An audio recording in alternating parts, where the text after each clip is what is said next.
Abidjan, Bamako,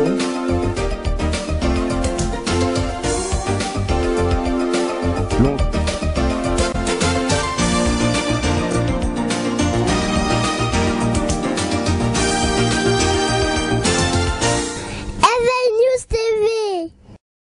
Que vaut la vie d'un homme? Récit poétique en hommage au professeur Ibn Oumar Mamad Saleh. Dans le cadre de la recherche des vérités dans l'affaire du professeur Ibn Oumar Mamad Saleh, disparu en 2010, un événement de portée littéraire du recueil écrit par Chantal Portillo a mobilisé plusieurs personnes le jeudi 13 mars 2014 à Paris. Après avoir introduit le thème de son livre, Chantal Portillo, écrivaine française de renommée internationale, a soutenu avoir consacré 2 ans pour écrire sur Ibn Oumar, son ami de longue date. Elle a ensuite laissé la place à la lectrice Frédéric Bruyas pour donner le ton à l'événement. Parmi les invités, on trouve des amis de la famille du défunt Ibni et des militants tchadiens qui ont effectué le déplacement pour écouter la célèbre lectrice lire avec émotion d'une sublime et suave voix les paragraphes du livre intitulé « Que vaut la vie d'un homme ». Cette lecture était accompagnée de la musique de l'artiste guinéen Papa Diabaté. La lectrice Frédéric a tenu en haleine pendant 2 heures d'horloge un public acquis à ses qualités d'éloquente oratrice. Après une séance de dédicace du recueil des poèmes, la rencontre a pris fin par les réactions des participants et l'interview de l'auteur Chantal Portillo pour illustrer l'événement. Nous les écoutons. Ibni était, comme tout le monde le sait, l'homme politique d'opposition le plus important au Tchad. Il alternait vraiment une véritable alternative à Idriss Déby en voulant réunir le Nord et le Sud, en offrant une voie démocratique pour tous au Tchad. Et comme on le sait, il a été enlevé, sûrement assassiné. En tout cas, on n'a jamais retrouvé son corps. Et je trouve que le travail de Chantal Portillo est exceptionnel. Déjà, d'une part, parce que c'est très bien écrit. Et d'autre part, parce qu'il permet de faire toute la lumière sur cet événement tragique et d'éveiller les consciences, d'appeler la communauté internationale, les amoureux de l'Afrique, à lutter pour que toute la justice soit faite, non seulement pour Ibni, mais pour tous ceux qui au Tchad croyaient en l'idéal de Ibni. Voilà. C'est une impression très nostalgique parce que ça fait plusieurs années qu'Amnesty, avec d'autres associations, on travaille pour savoir ce qui est devenu Ibn Oumar Mamad Saleh, pour savoir ce que son corps, où est son corps.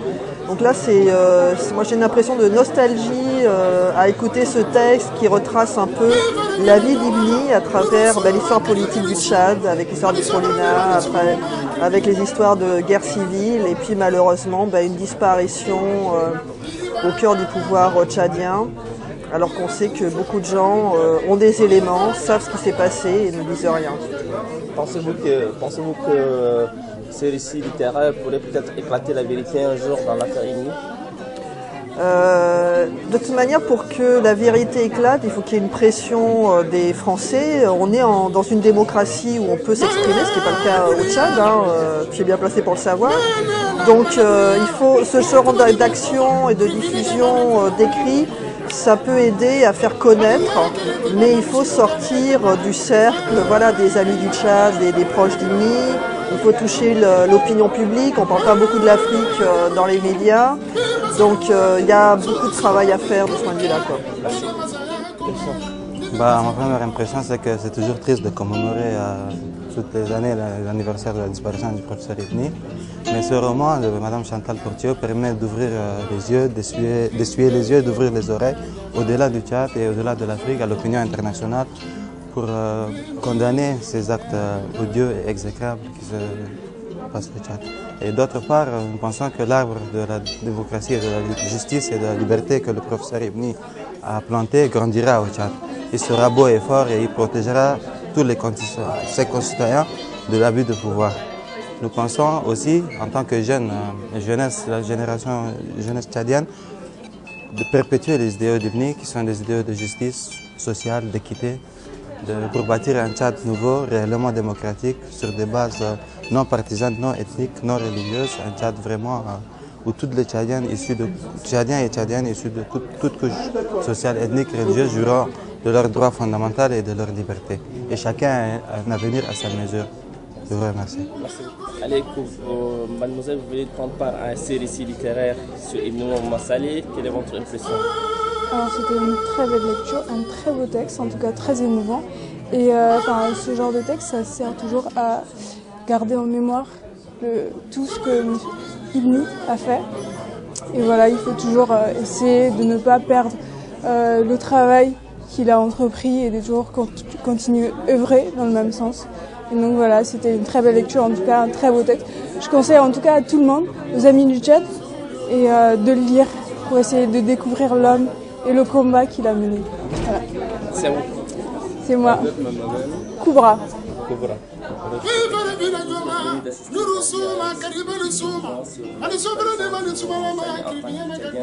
Quelle est votre réaction?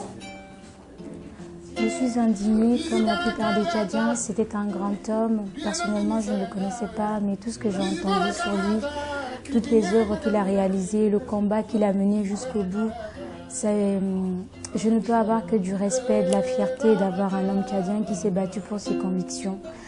Et je suis encore d'autant plus fière que ce qu'il a laissé n'est pas mort. Ses idées continuent d'être perpétrées par ses enfants et c'est ça qui fait aujourd'hui la fierté de tout homme tchadien. Et ce pourquoi on se bat tous et ce pourquoi on aimerait en fait que cela aboutisse, c'est vraiment que justice soit rendue pour lui mais aussi pour les Tchadiens pour qui il se battait. Car le combat continue et on espère vraiment que cela aboutira à ce qu'il voulait et qu'il atteigne son but, qu'il soit là ou pas. En ce moment, on se bat. Aujourd'hui, on a remarqué la présence plurielle des Occidentaux, des amis français à Ibn Mohamed Saleh, mais aussi des Tchadiens. Et que s'il y a un message à dire à l'endroit des Tchadiens, quel sera votre message à vous en tant que Tchadien dans l'échange de tes compatriotes sur l'affaire Ibn? Je pense que je m'accorderai avec les autres en disant que nous devrons tous dénoncer cela, car ça ne doit pas rester impuni. Ce n'est pas une chose qui devrait arriver dans un pays qui est démocratique.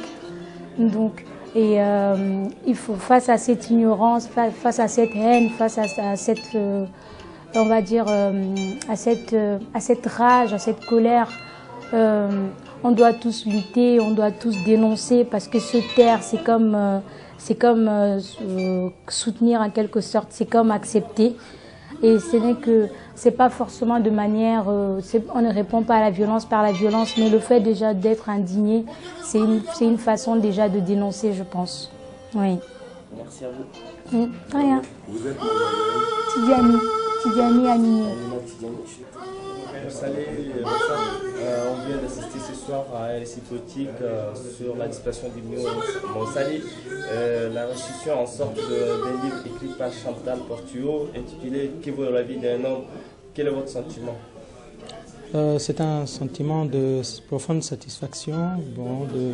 Certes, il y a eu la tristesse, il y a eu des passages dans la lecture de cet ouvrage qui étaient assez émouvants, mais ça a permis aussi aux gens de se rendre compte de ce qui se passe dans ce pays, dans notre pays, dans le pays qui est le nôtre.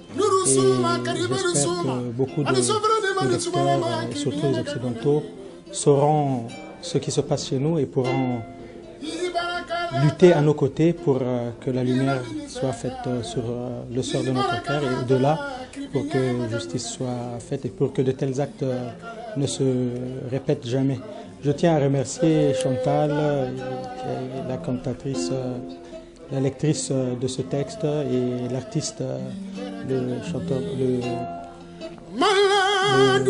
l'auteur de Guinea, qui avec son instrument, avec la Torah, nous a fait le griot qui nous a fait rappeler l'Afrique. Et je pense que cette nouvelle intrus-là, la littérature qui s'est introduite dans ce marathon des droits de l'homme, qui dure depuis un bon moment, est quelque chose d'intéressant dans le sens où c'est quand même une façon d'éveiller aussi les consciences des autres, surtout du monde occidental, sur les drames qui prévaut dans ce pays. Et je pense qu'avec le concours de la littérature, les choses, je pense que ça peut aider beaucoup à ce que les choses changent dans notre pays et pour que lumière soit faite, pour que l'âme de notre Père triomphe de la mort et de l'oubli, comme je le rappelle souvent.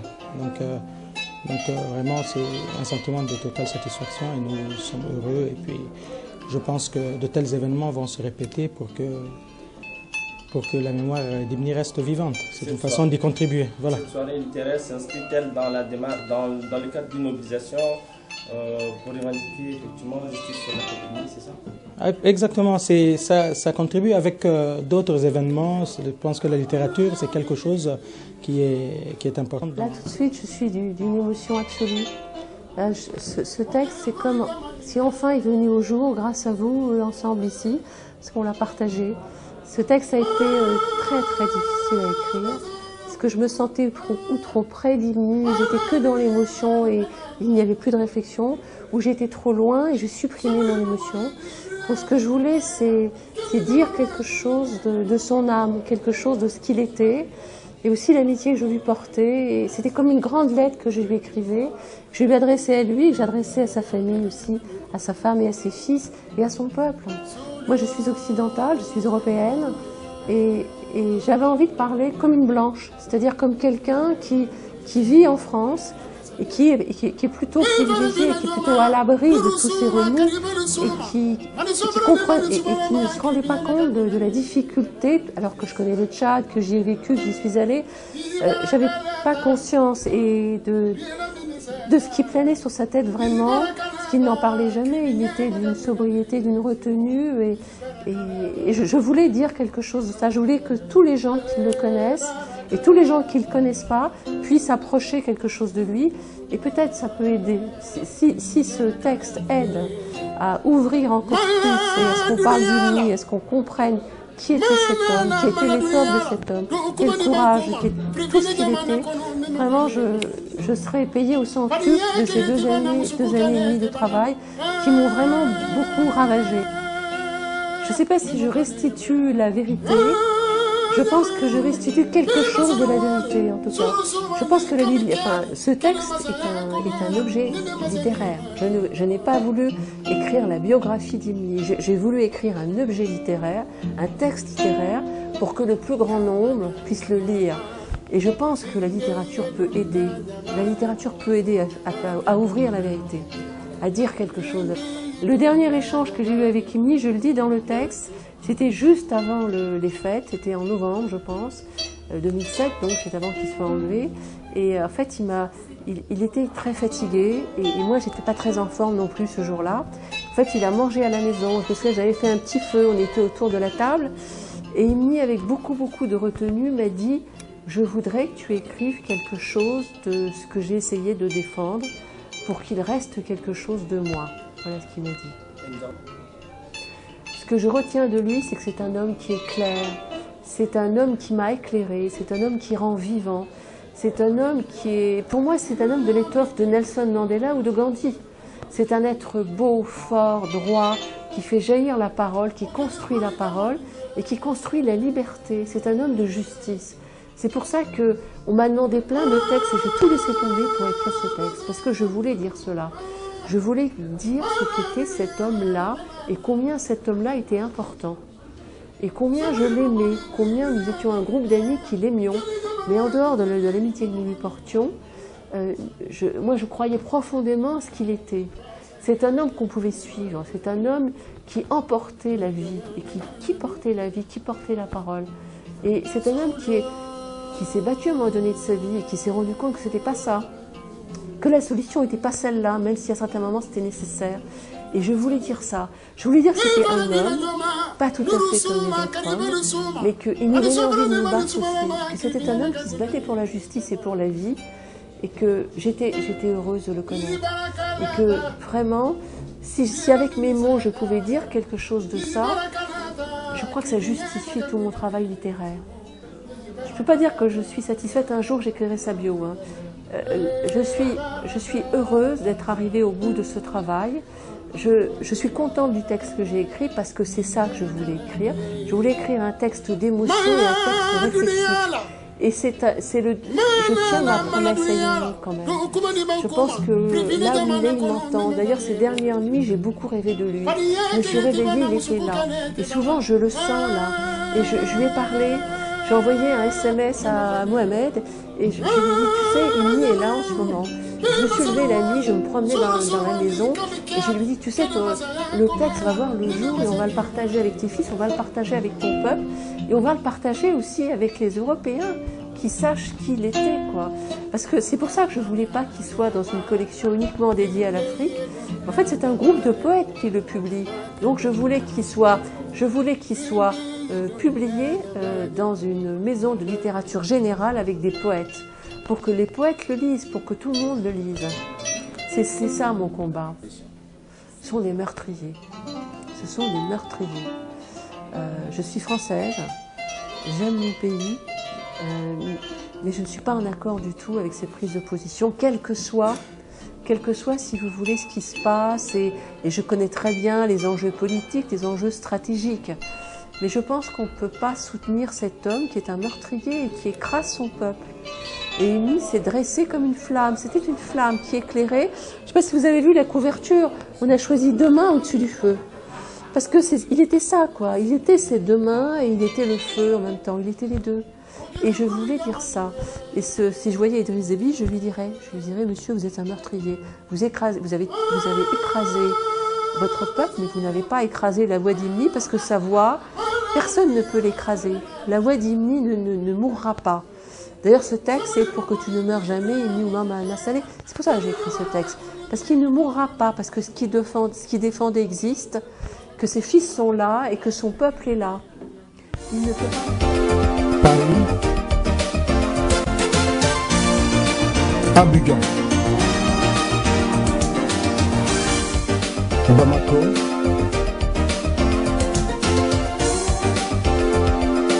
Londres.